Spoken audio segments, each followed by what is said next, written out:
And good evening, everyone. We are at week 2 for the purification program. So tonight we'll go through the next steps, what to eat, what to do, and of course, vegetable soup.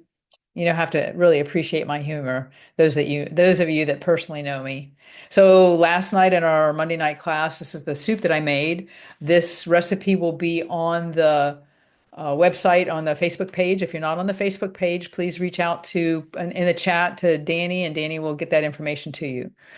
So it was really simple to make, and other than the organic chicken stock on there, I used organic vegetable stock. That's the only difference I did, but quick to make. And, we just made I make a big pot of it, and we still have some here, so I get to enjoy that for a couple days.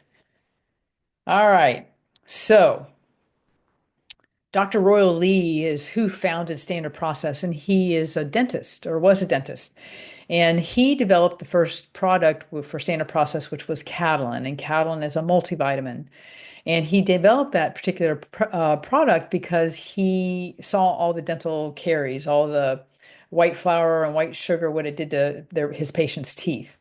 And so he's just like, well, I really, just fixing the teeth is not going to fix a problem. So I really want to go into a deeper fix here. So that's when he created that first product. And he was really way ahead of his time. I mean, I have some newsletters from the early 50s when he wrote his newsletters, and it's things happening today that it's quite interesting to see that we are now saying all these things that he said over 50, 60 years ago now, that he said, oh, this is what's happening, this is what's going to happen. And now everybody, including the medical world, is saying, hey, you know what, we have a gut brain connection, when he was saying that probably 60 years ago. And I really like this quote: food always has been, and I suspect will always be, the ideal source of your vitamins, for they are surrounded by untold numbers of nutritional factors. And that is really what Standard Process does very well. I mean, you can go to your big box stores and get your vitamins, but they're considered isolates. And when we're talking about an isolate, that means that, for instance, vitamin C, on your everyday vitamins, it'll list vitamin C and it'll list it as ascorbic acid. All ascorbic acid comes from China, and it's considered an isolate. It's only one part of the vitamin C. So if you have an orange, you have ascorbic acid in the orange, but you have all the other phytonutrients that really make that vitamin C impactful. The isolate, that one little thing that we pull out of the orange, calling it ascorbic acid, the body doesn't really recognize it. And there's a friend of mine, a colleague of mine, who is a nutrition scientist, and she did a podcast with me, and she said this so well. And I said, I'm stealing that because it's just helps you understand. And she said that in our body, we have all these biochemical locks, and phytonutrients have the exact key to go in and unlock that lock. And when we're talking phytonutrients, we're talking all, fruits and vegetables. And, that's what really makes our body work. The isolate has a key that'll go in, it'll fit in the lock, but it doesn't turn to unlock those biomechanical processes. So it kind of fakes the body. So basically, the body then just eliminates it. So we're going to be on days 8 through 14. Some of you are starting day 8 today. Some of you are starting day 8 tomorrow or Thursday. Whatever that is, that's okay. So days 8 through 14, still unlimited vegetables, eat as much organic as possible. No corn, beans, or white potatoes. And you have a host of vegetables you can eat. They're all on your list. If it's not on your list, you can't have it. With the exception of nut milks. I do say coconut milk, but I allow you to have any of the nut milks as long as they're not with added sugar. And make your own, certainly, dressings, because they're loaded with sugar and trans fats. So here's my big rule of thumb. I will say this so often, especially if you're on a weight management program: twice as many veggies as fruit. Mandatory if you want to lose a little bit of weight with this. Because what I see happening, what I see happening is people will eat fruit thinking they're doing the right thing. Fruit has fructose. Fructose has to be processed by the liver. And too much fruit is hard on the liver, and we're trying to detox the liver. So I'm going to limit your fruits to your apples, cherries, berries, peaches, papayas, pears, and who eats papayas, plums, and limes. So limit that. If you're going to have a fruit, I want you just using it in your shake. So, if you're having 2 shakes a day, half a cup in your one shake and half a cup of the other. Quinoa and lentils. Once again, if you're on a weight management program, I want you to limit your amount of quinoa and lentils. So you can have or quinoa or lentils, not you can't have both in the same day.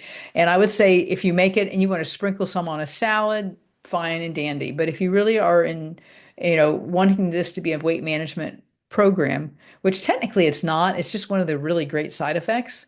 I would just limit the quinoa and lentils. Let your body have a pause from all the foods we put in it. Your good oils, your coconut oil, extra virgin olive oil, flaxseed oil. You can use grapeseed oil, avocado oil. If it's, you can use sesame seed oil if it's organic and expeller pressed. You can use sunflower seed oil if it's organic and expeller pressed. Anything else is going to be hydrogenated, and it will clearly say that on the label. It will say either hydrogenated or partially hydrogenated. We'll talk about fats for fat's sake next week, okay? Because I think that's really important to understand. And some of you know this already, but it's always a really good reminder. As far as your beverages, your spring water, your mineral water, you can have filtered water. Like we're on a well system here, so we have a filter on our water. No purified water because they purify water with chemicals. Green tea or herbal tea, you can have your No Fun Joe. That's your decaf, that's Swiss water decaf. So you normally decaffeinate the coffee with chlorine. So we don't want to put that in our bodies since we're trying to detox. So we use that No Fun Joe. There are many out there. I can just guarantee that's really a great tasting coffee. We just do it in a French press. And you can buy it so you can put it in your little Keurig cups. It's organic, so I don't make anything on that. It's just we liked it. 8 ounces of water, 8 glasses of water or 8 ounces per. The best way to say this is half your body in ounces of water. So keep your body flush because remember, the liver's detoxing and it sends everything, all the toxins that have been finally made into water or water soluble go to the kidney to be removed. And if we don't have enough water in the system, it makes the kidneys have to work a little bit harder.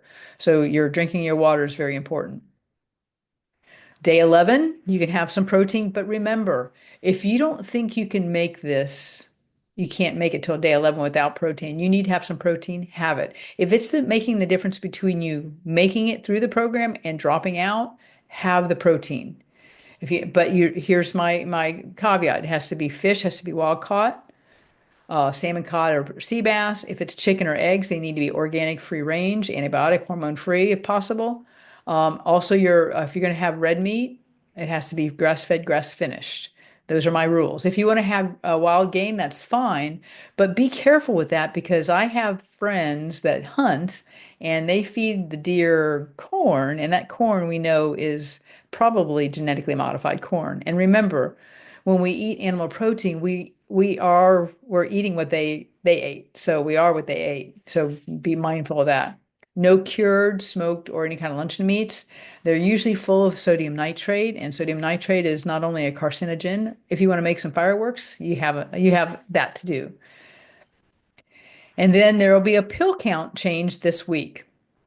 So we had on the Facebook page, it's on there. So if you have to refer to that, there was a typo. So please make sure you note this. So we're going to be going from 34 capsules a day to 20 capsules a day. You're going to feel like you left something out. You still can have your 2 to 3 shakes per day. And now you're probably finding, if this is your first time doing it, that 1 shake, 2 shakes is probably good. You don't need the third shake. If you want the extra protein, I would just add a couple scoops into your shake so that you have the extra protein in that shake and make it a little bit thicker or add a little bit more. I added ice or water to it to thin it out a little bit. So your gastrofiber, you do 3 gastrofiber capsules twice a day. So that's 6 capsules per day. There was a typo. So if you downloaded the original guide, it does say 3 capsules 3 times a day. So it is 3 capsules 2 times a day because otherwise you'll run out. And then 5 green food twice a day. And then your 4 GI Adsorb before bed four of those, and then take them away from any prescription medication. So about 2 hours away. So if you're taking blood pressure medication, make sure you take that GI adsorb 2 hours away from that because it'll just make it inert and pull it right out. That's how powerful it is. But we're doing the GI adsorb because it's great for really pulling toxins out of the system, which we did the first week, but we're still doing that because the green food has the glutathione, it has the sulforaphane, and those help to conjugate those enzymes of detoxification to clear out the liver. I'll be testing you on all of this. And this is just one of our many. We have actually three of these, and they're stacked three high. It'd be nice to just be able to spin it, and the pills would just kind of fall out in your hand. But we practice what we preach. If it's not good enough for me, why would it be good enough for you? So, at the end when we go through class next week, we'll talk about trans fats, the different kind of oils, and why we do some and not others. The last week, I want to talk a little bit about longevity and where to go from here, maybe making some dietary changes and kind of give you a plan of action forward. If you're not doing supplementation, I'll tell you some key things you really want to include in your diet. And exercise. If I have to say this more than once, I will, because exercise is crucially important, especially as we are aging. Anybody that's over 40, 50, we start having something happen called sarcopenia. Sarcopenia means flesh death. That means we start losing muscle mass at a rate of 1 to 3% per year. And guess what we replace it with? I know you're shaking your heads and saying fat. That is correct. And that's why people say, well, I weigh the same as I did in college, but I look different. My clothes fit differently. So, in order to really prevent that or to really tone that down, it's going to happen as a part of aging, but we can stop that process, the majority of that process from happening by doing strength training. So I would suggest doing, 2 days a week of strength training, 2 days a week of some cardio, and then the other 2 days do something. I like to do something every day, 30 minutes of something every day. And on two of those days for cardio and your strength training, do something hard. Make it a little bit harder. We call that hormesis. Whatever doesn't kill us makes us stronger. That's what we say in the athletic world. But when you push your body hard, your body has to respond and it gets stronger. When you do cardio, your heart muscle that's how we work your heart muscle. You can't hand it a dumbbell. So when you're doing cardio, if you walk the same every day, it's not going to benefit you. You'll maintain, but in order to really strengthen the heart, you have to push the heart. So when you go out for your walk between driveways, walk a little faster or do a little jog and then recover. Or do a little jog or walk a little faster for 30 seconds and then walk for 2 minutes. And just do that maybe 5 or 6 times or up to 10 times as you get stronger. And that little bit of stress on your heart makes your heart even stronger. So that's a big plus.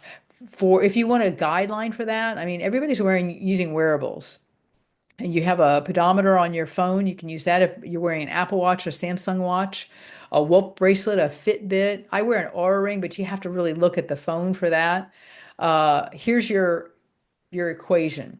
When you're born, your maximum heart rate is 220 beats per minute. You take your age and subtract it from 220, and that gives you your maximum heart rate. So I'm 66. So if you subtract 66 from 220, that's 154. So 154 is my maximum heart rate. So that doesn't mean you can't go there. That means you're just not going to stay there very long. Now, if you're conditioned and you're training, you can go higher than that because your heart is trained to do that. But that's kind of like on your speedometer on your car. It's like the maximum there. That means you could go there, but you're not going to go there very long because you're going to get a ticket. So we want to develop a speed limit in there. So your speed limit is 80% of your maximum heart rate. 220 minus your age gives you your maximum heart rate, and then multiply that by 80%, 80 to 85%, and that gives you your target heart rate. And that's where you want to stay most of the time. That's like your speed limit on the highway. And then every once in a while, punch it a little bit and then come back to your speed limit. Always do a warm up and a cool down, and you can do that within 30 minutes and do that every day. We do too much sitting. We don't do enough activity. So this is really crucial for, helping the body to detoxify. It helps your lungs to detoxify and your lymph system as well. 10,000 steps is usually what I like. That's 5 miles. I like for you to do some dedicated exercise. I mean, if you get 10,000 steps in a day, that's great. You're moving. But if it's not mindful exercise, if you're not intending to do that exercise, that's different. So you want to really do the intended exercise. So use your wearables to do that. Also tracking your sleep. Sleep is really important. Sleep is a body way your body really recovers. So you want to get anywhere from 6 to 8 hours of sleep. You need at least an hour to hour and a half of deep sleep. So check your watch and or wear your Apple Watch at night for a week or so you can kind of get a good feel for what kind of sleep you're getting. Sleep is very restorative and very necessary. Remember, as kids, we didn't get to, we would complain that we had to take a nap. Now, as an adult, we just wait for the moment where we can take a nap and it's okay. So tonight, I like to talk about sugar. You've all seen the sugar, display in the office. I have patients that won't look at it because they know once they look at it, they have to make a change. And, the important thing is understanding that 4 grams of sugar equals 1 teaspoon, and that's 16 calories. So let's delve into that. Here's your 61 names for sugar. And we'll put this up on the Facebook page so you have that for reference. And this is what gets us into trouble. Because just because it doesn't just say the word sugar, we think there's no sugar in it.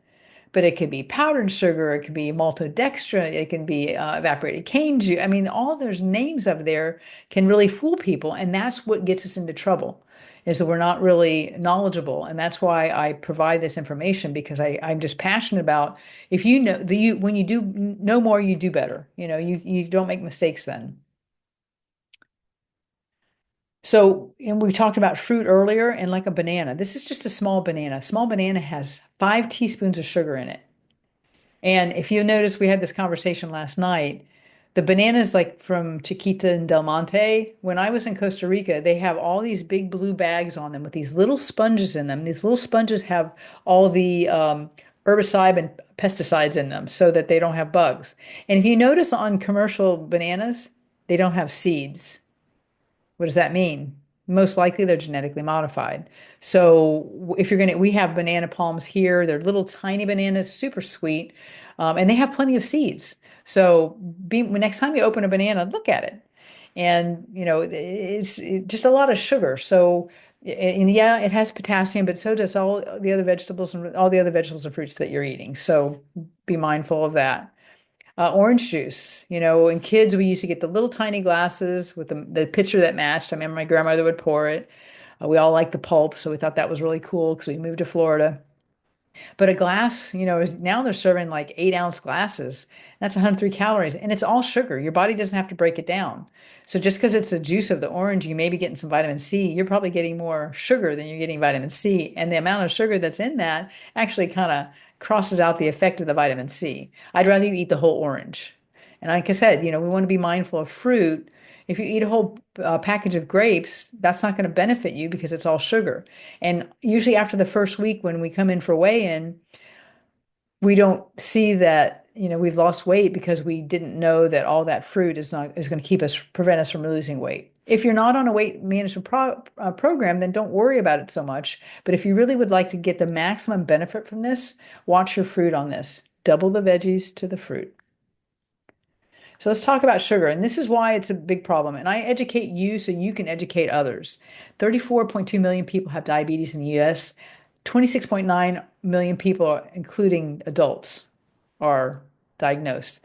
Undiagnosed, 7.3 million. So you have a lot of people that don't even know, and they're eating sugar, like crazy. So I've done an interesting experiment.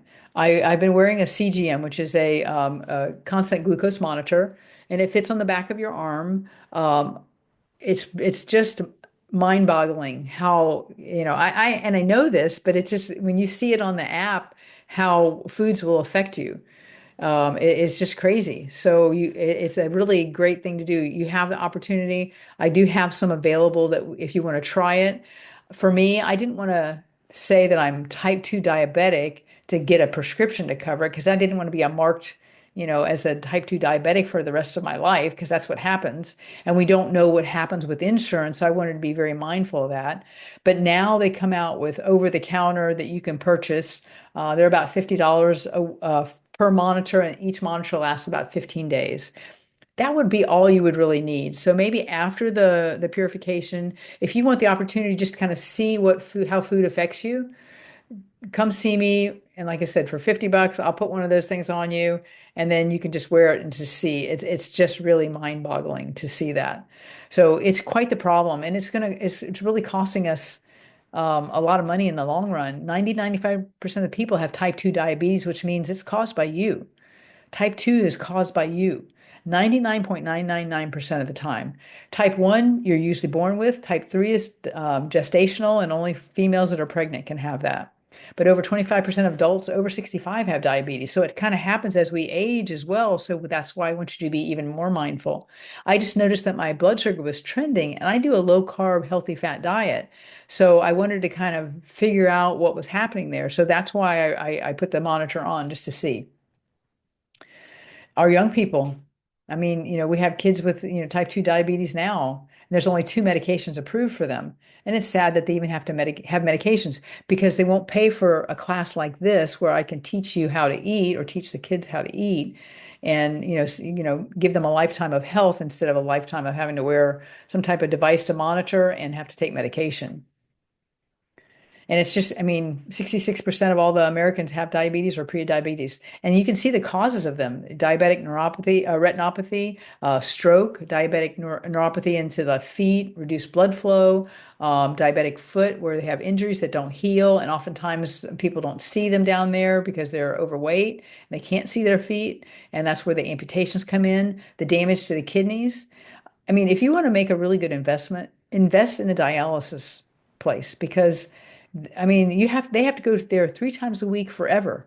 If they don't go in 14 days, they won't live anymore. They have to have dialysis in order to live. So, and that's just not a way that people want to live. So, if people are educated and they knew, then maybe we could, prevent some of this. And that's probably one of the biggest reasons my passion to be able to teach this so that you can go out in your own community and own family and help others. So there are other things that we want to pull into this. We have, heart disease and stroke, and a lot of people die of those things, and that's a big cause, big stroke of money to our healthcare system. And those are preventable. That's by dietary changes. Lack of physical activity. If you don't get enough physical activity, that can also can lead to heart disease. It can lead to diabetes. It can lead to obesity, cancer. So that's why I push exercise so much. That's another 117 billion charge to the healthcare of the United States. And obesity affects 1 in 5 children. And, putting people at risk for chronic diseases such as diabetes, heart disease, and cancer. And, a quarter of all Americans now, 17 to 24, are too heavy to even join the military. So these are the sad, and that's $147 billion to our system. So that's why, I really am passionate about this. So why is blood sugar so important? So glucose is sugar in the blood. So when you eat something that has sugar, your body then has to process it.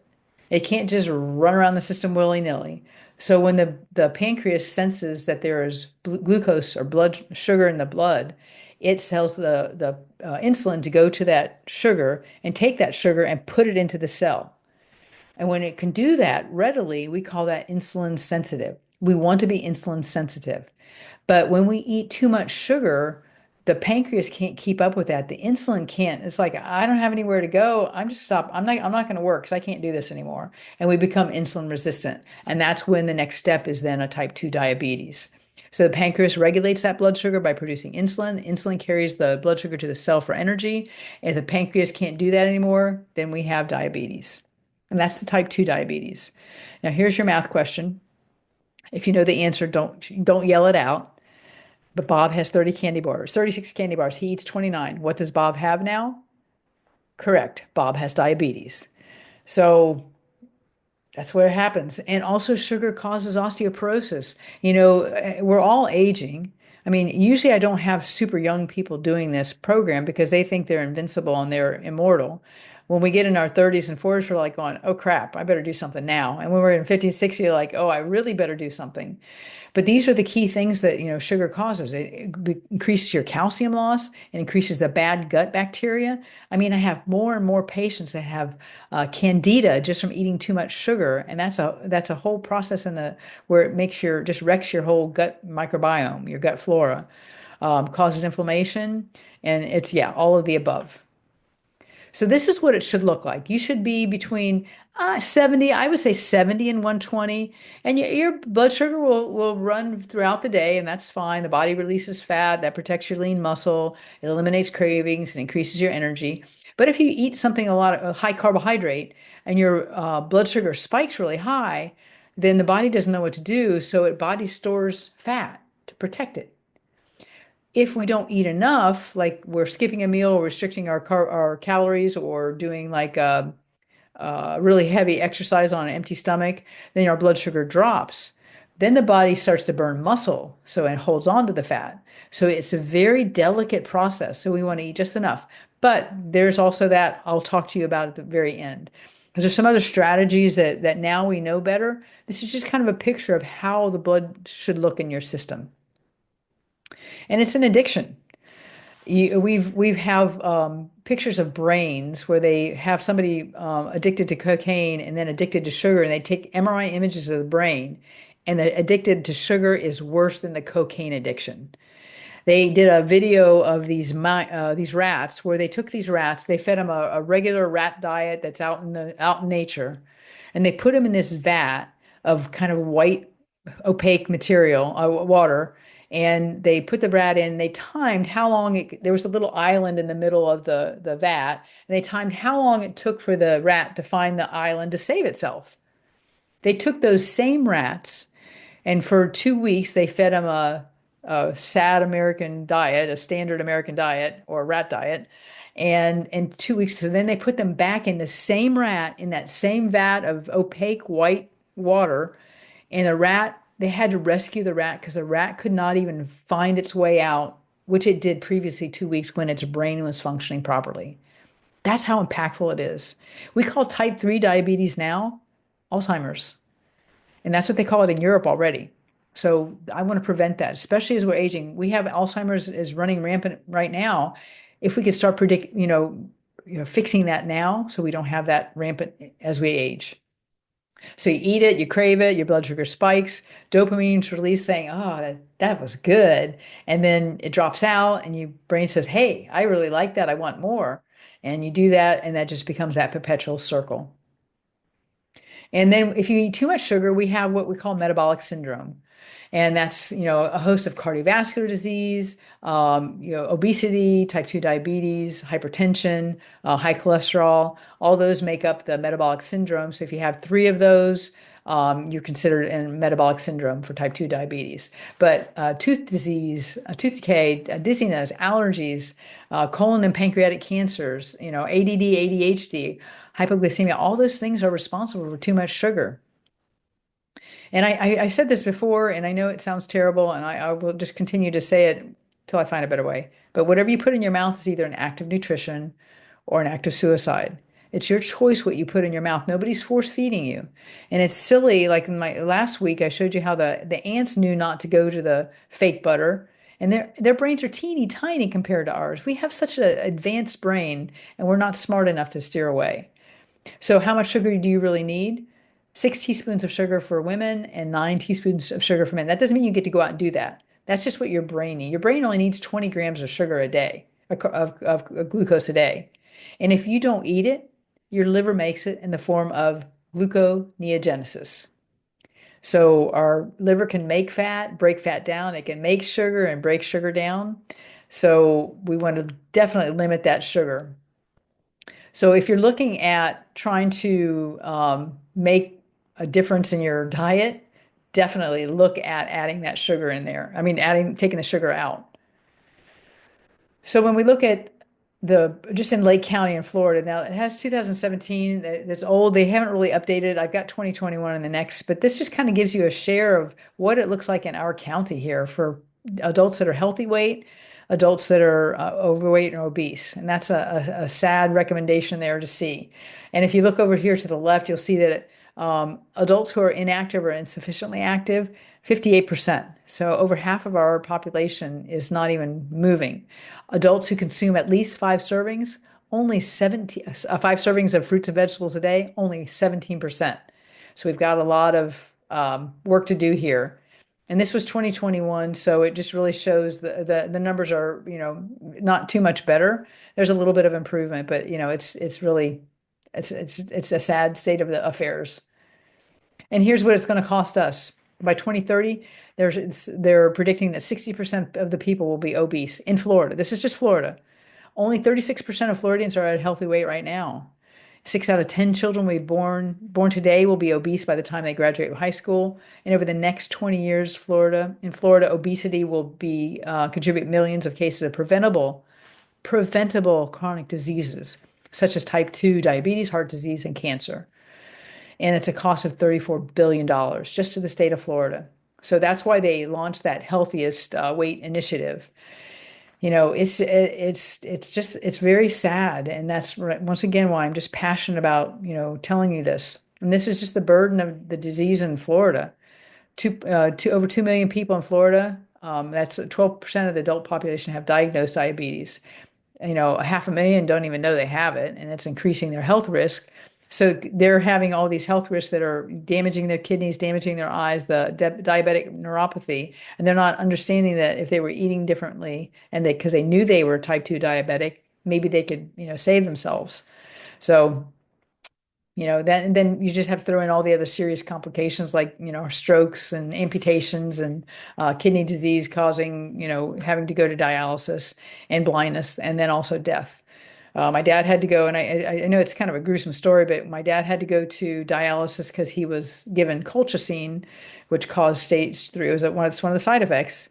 Stopped him from having gout, but it also caused him to have stage 3 kidney disease, which then moved to stage 4.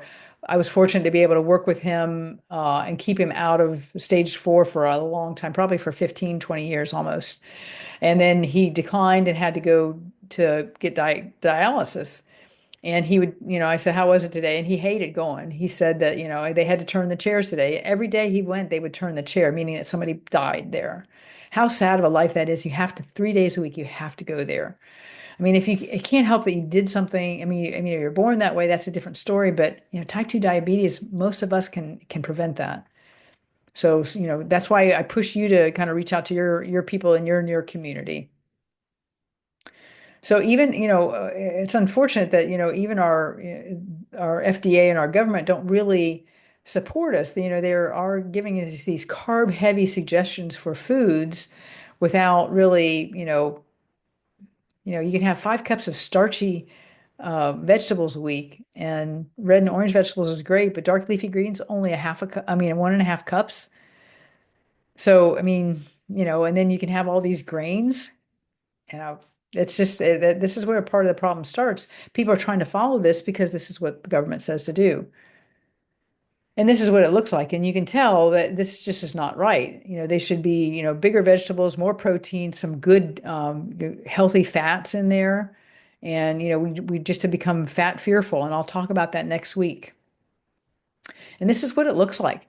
When we're looking at, adding weight, you can see on the heart here, I don't know if you can see my cursor, but the heart is enlarged. This is the liver. This is a fatty liver. We call this non-alcoholic fatty liver disease. And that's from not drinking, it's from eating too much sugar. This is what a normal healthy liver looks like. But then you can see all the fat around all the peritoneum and all the organs, where you don't see that here. And then you see the extra insulation. I know it's cold outside today, but that's about all. So we in Florida definitely do not need this insulation. Maybe if you were living in Alaska, I could understand, but there's such a thing as a coat, and there are all kind of, great sportswear we can wear to layer. So no excuse. So when we look at food, and next week I'll show you a label and we'll discuss that, but a calorie is a unit of energy. So we intake calories through food and drink.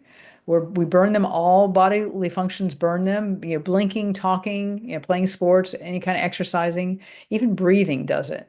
And we call that your basal metabolic rate. So that's the amount of calories you need to power your body in a relaxed state. So right before you wake up and your eyes are closed and you're breathing, shallowly, that is what the number of calories your body needs. And those are all your involuntary movements like blinking, your digestive process happening, your heart rate, maintenance of your blood pressure and your body temperature. So we use a formula to kind of figure out what that is. Don't be a hater. So for women, we do 100 pounds for the first 5 feet and then 5 pounds for each inch after. For men, we allow 110 pounds for the first 5 feet and then 5 pounds for each additional inch. So for example, I'm 5'4". Ideal body weight of 120 is so it's 500 pounds for the 5 feet and then 1 inch for each of the 5 pounds. So that gives me that 120 5 pounds for each inch. So that's 120 pounds. And that is multiplied by 10, which gives us your calories for your basal metabolic rate. That is for rest. That doesn't, we need more calories than that to run in a day. And this is what it looks like, your physical activity and this resting metabolic rate. If you're sleeping 6 to 8 hours, you're burning calories when you sleep. If you're carrying a lot of fat, fat is more insulation. It doesn't require any metabolic activity. If you have muscle, muscle requires metabolic activity. So you burn calories at a higher rate then. That's why I push you to do exercise. So this is a little test I do in my office. Some of you have had this before. If you haven't, we can work on doing this after this purification program. So this is Marianne, and this was like the day after Thanksgiving. So I did a test on her. She goes, I'm just really feeling kind of crappy. I don't feel good. And I test 172 biomarkers. Green is good, red is not. So you can see we have a little problem here. She had 14 biomarkers that were in range, the rest were not. So I said, okay, let's do this. Let's do a 10-day blood sugar program. So we started the Monday after Thanksgiving. She lost a few pounds. Her fatigue went away. She thought it was her thyroid, but she just kind of overdid it at Thanksgiving. Her energy was improved. She felt overall healthy, and she had decreased sugar cravings. And this gymnema here is the key for that. It's an herb that helps to deaden those sweet receptors in your tongue. So if you're having trouble with like sugar cravings, reach out to us and we'll kind of help you with that. So this was her after. This was 10 days after. A marked difference in that. So it just shows how just doing a cleanse like that, how impactful it is. And I think, we can all feel it, but when you can visualize it, was super powerful. So she had 140 in range. She still had some markers out, but just continuing on helps to bring all those in. And ideally, we want all those biomarkers to be around the middle for optimal. So one head of broccoli is 50 calories. A half of a Reese's peanut butter cup is 44 calories. Choice of nutrition, active suicide. So pick one. So when we look at like at the stomachs up above there, you can see that 400 calories of oil doesn't take up a lot of room. 400 calories of chicken takes up a little bit more room. But if you eat a lot of foods that are fiber rich, nutrition rich, and fiber dense, which is like the broccoli, it fills your stomach up so it keeps you full longer. And when we calculate this out with our exercise, this is kind of the general. I mean, it doesn't really care what you weigh. If you walk or run a mile, it's about 100 calories, give or take. So, and if you run super fast, you're not going to burn as many calories because you're using glycogen. So it doesn't work that. So 100 calories is what you burn. So if you go down to Starbucks and you have a grande caramel macchiato, then you've outconsumed your exercise because the grande caramel macchiato is 240 calories. So if you walk 2 miles to get there, then you're gonna have to walk two to get back to just to burn part of that off. And that's the mistake we make is we think, oh, I'm gonna reward myself with a nice, sugary drink and a big, muffin because I exercised today, good for me. And then you just ruin the whole thing. So those are the things I want you to be mindful of. So 100 calories a day, if you eat 100 calories more than you need per day for 1 year, you gain 10 pounds. So that's where that 10 or 15 freshman pounds comes in.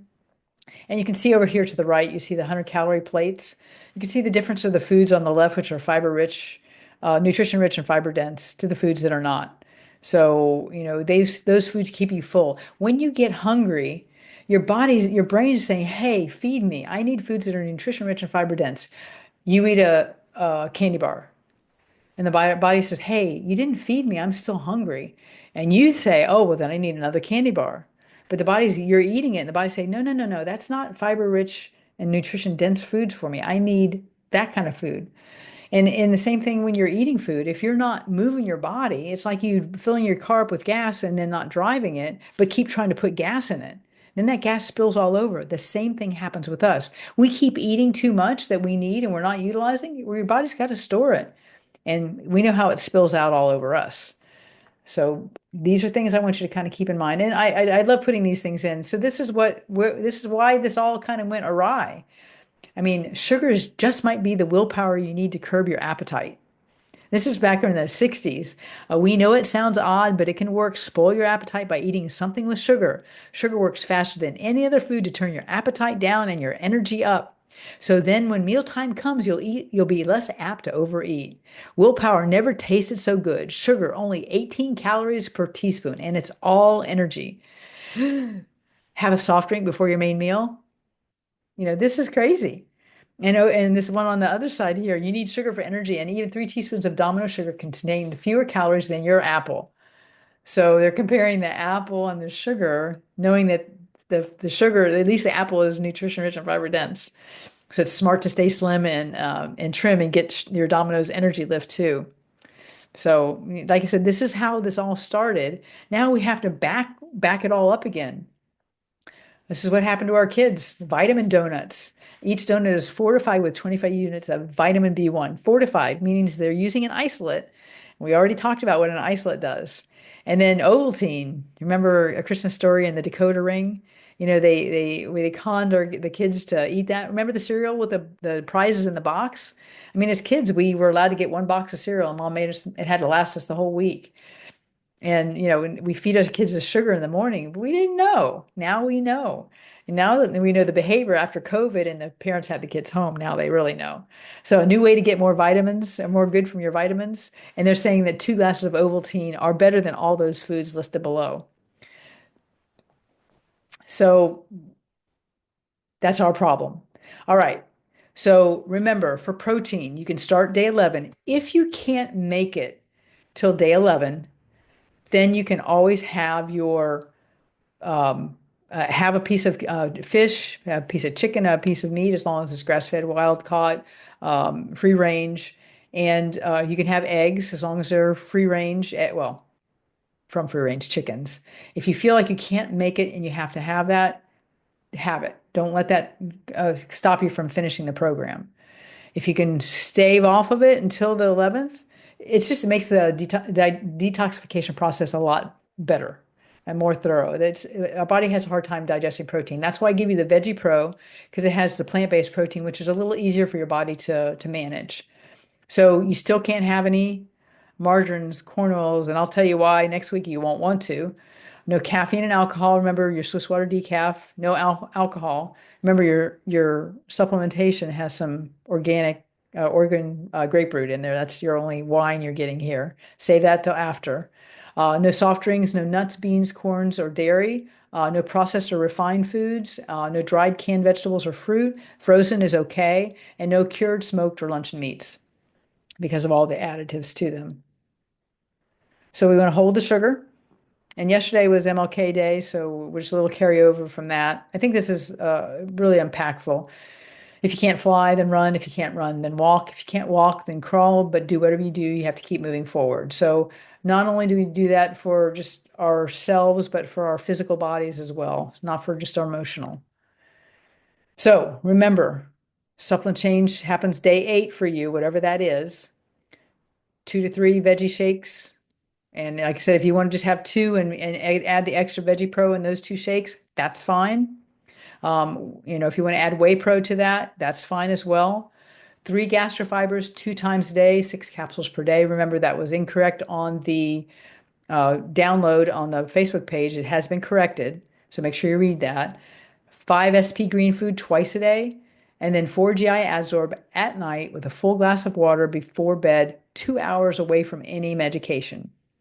Then you can begin adding your animal protein on day 11, and just pay attention to how you feel and use some different foods and see how you feel when you add that in. Remember, health is not a destination, it's a journey. And this is the start of creating a different lifestyle, creating a new you. Don't ask why healthy food is so expensive. Ask why junk food is so cheap. Herein lies our problem. All right. We will back here the same time next week, same time, same station, and we will make sure that we get all questions answered.